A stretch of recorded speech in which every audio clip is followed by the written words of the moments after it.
අපි දැන් බලමු කොහොමද DVD එක නැතුව Candela එක පාවිච්චි කරන්න ඉන්ස්ටෝල් කරගන්නේ කොහොමද කියලා. DVD ROM එක ඩබල් ක්ලික් කරන්න නැත්නම් DVD ROM එක රයිට් ක්ලික් කරලා ඕපන් කරලා Candela setup කියන ෆයිල් එක ඩබල් ක්ලික් කරලා ඉන්ස්ටෝල් එක පටන් ගන්න පුළුවන්.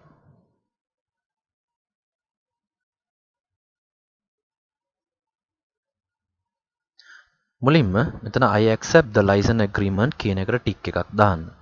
ඊට පස්සේ මෙන්න මෙතන advanced setup කියලා තියෙන එක ක්ලික් කරන්න.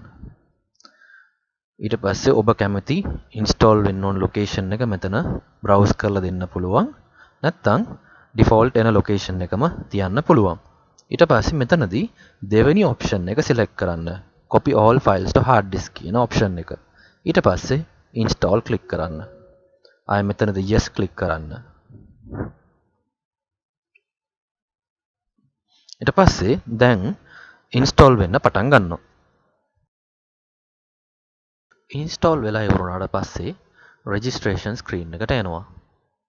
දැන් DVD cover එකේ ඇතුලේ තියෙන registration code එක මෙතන type කරන්න.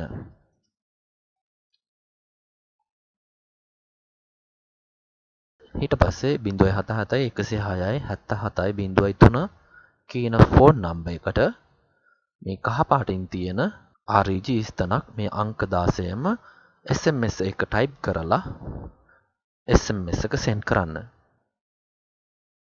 ඊට පස්සේ විනාඩි ගානකින් Candela server එකකින් ඔබට reply code එකක් එනවා. ඒ එන reply code එක පල්ලෙහා තියෙන කොටු පහට type කරන්න.